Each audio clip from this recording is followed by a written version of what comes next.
ఇప్పటి వరకు మనం ఎక్కడెక్కడికి పంపించాం మేడం? యాక్చువల్లీ నిన్న కూడా మొన్న నేను హైదరాబాద్ 100 కేజీలు పంపించానండి. 100 kg. ఎవరైనా ప్రతి ఒక్క హోటల్స్ వాళ్ళు 50 కేజీలు 100 కేజీలు ఫస్ట్ స్టార్టింగ్ తీసుకుని అంటే మనం చెప్పేస్తున్నామండి. డీలర్ రేట్ మీకు కావాలంటే 25 కేజీలు బస్తా వస్తుంది. అక్కడ నుంచి చూడండి, బస్తా 25 కేజీలు. అంటే కేజీ ప్యాకెట్స్ కావాలంటే కేజీ ప్యాకెట్స్, అప్పుడు ఇది అర కేజీ అండి. కేజీ ప్యాకెట్ దీనికన్నా పెద్దది వస్తుంది. వాళ్ళు అడుగుతాను మీకు కేజీ కావాలా అర కేజీ ప్యాకెట్స్ కావాలని.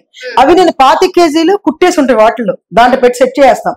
ఎవరికైనా డీలర్ కి 25 కేజీలు తక్కువైతే ఆ రేట్ ఇవ్వం. డైరెక్ట్ గా తీసుకునే వాళ్ళకి 250 రూపాయలు అమ్ముతామండి. ఎవరికైనా కేజీ తీసుకోండి. ఇప్పుడు ఆ ఏరియా వాళ్ళకి రిటైల్ 250. ఇది డీలర్ వచ్చేటప్పటికి వాళ్ళకి 25 కేజీల బ్యాగ్ కాబట్టి మనం 210 కి ఇచ్చేస్తున్నాం.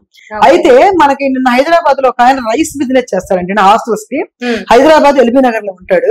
అయితే ఆయన మనకి మొన్న యాక్చువల్లీ మన 3 days క్రితం నాకు ఫోన్ చేసి అమ్మా ఇట్లా నాకు కారం కావాలి పంపించమంటే నేను అన్నాను అలా కాదులేండి, నేను ఆల్రెడీ హైదరాబాద్ వస్తున్నాను, నాకు ఫంక్షన్ ఉంది, నేను డైరెక్ట్ గా మీతో మాట్లాడుకుంటాను, మాట్లాడుకొని మీకు నాకు డీల్ నచ్చితే మీరు తీసుకుందిరండి అని నేను చెప్పాను.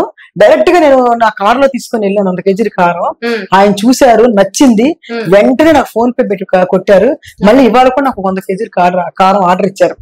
ఆయన ఏమన్నారంటే మేడం గారు కొంతమంది చెత్త కారం అమ్ముతున్నారండి, నేను చూశాను 180కి 190కి కూడా ఇస్తున్నారు, కానీ ఆ కారం వాళ్ళు ఏంటంటే దానికి అలవాటు పడిపోయారు, నేను వెళ్ళి వివరంగా ఎక్స్ప్లెయిన్ చేస్తున్నాను, నేను ఇదిగోండి మా కారం ఇలా ఉంటుందని చెప్పేసి ఆల్రెడీ తీసుకున్న వాళ్ళు మా దగ్గర రైస్ తీసుకున్న వాళ్ళందరూ కూడా మన కారం తీసుకున్నారు. కారం మాత్రం వంక పెడతాక లేదండి, ప్యాకెట్ కట్ చేస్తేనే తుమ్ములు, అసలు అక్కడ ఉండలేని పరిస్థితిగా ఉంది, కారం చాలా బాగుందని అన్నారు.